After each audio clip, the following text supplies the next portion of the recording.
नमस्कार मित्रांनो, श्री स्वामी समर्थ. भिवू नकोस, मी तुझ्या पाठीशी आहे.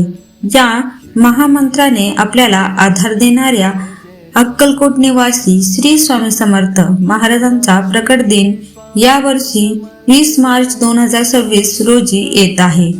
आजच्या व्हिडिओमध्ये आपण पाहणार आहोत की घरच्या घरी किंवा मठात हा दिवस आपण उत्साहात कसा साजरा करू शकतो, पूजेची मांडणी कशी करावी आणि स्वामींचा प्रिय असलेला नैवेद्य कोणता. व्हिडिओ शेवटपर्यंत नक्की पहा. स्वामींच्या आगमनाची तयारी म्हणजेच मनाची आणि घराची स्वच्छता. प्रकट दिनाच्या 1-2 दिवस आधी घर स्वच्छ करून घ्या. प्रवेशद्वारावर सुंदर रांगोळी काढा आणि झेंडूच्या फुलाचे तोरण लावा. देवघरात स्वामींच्या फोटोला किंवा मूर्तीला नवीन वस्त्र आणि सुवासिक फुलांचा हार अर्पण करा. प्रकट दिनाच्या दिवशी पहाटे लवकर उठून स्नान उरकून घ्यावे. स्वामी समर्थांच्या मूर्तीवर श्री स्वामी समर्थ मंत्राचा जप करत पंचामृताचा अभिषेक करावा. गंध, अक्षता आणि तुळशीची पाने अर्पण करावीत. या दिवशी घरात अखंड दिवा ठेवण्याचा प्रयत्न करा. स्वामींना 56 भोगापेक्षा प्रेमाने दिलेला पिठलं भाकरीचा नैवेद्य अत्यंत प्रिय आहे. कांदा भजी, लसणाची चटणी आणि पुरणपोळीचा नैवेद्य देखील तुम्ही दाखवू शकता.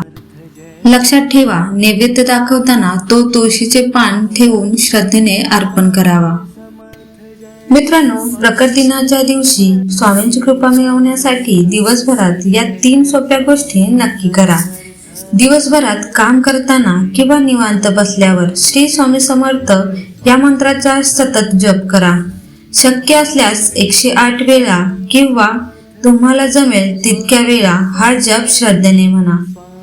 या दिवशी स्वामी चरित्र सारामृत या पोथीचे वाचन करणे खूप शुभ मानले जाते. जर तुम्हाला पूर्ण पोथी वाचणे शक्य नसेल तर किमान 1 ते 3 अध्याय मनापासून वाचा. स्वामी दुपारी प्रकट झाले होते म्हणून दुपारी ठीक 12 वाजता त्यांची मुख्य आरती करा आणि नैवेद्य दाखवा.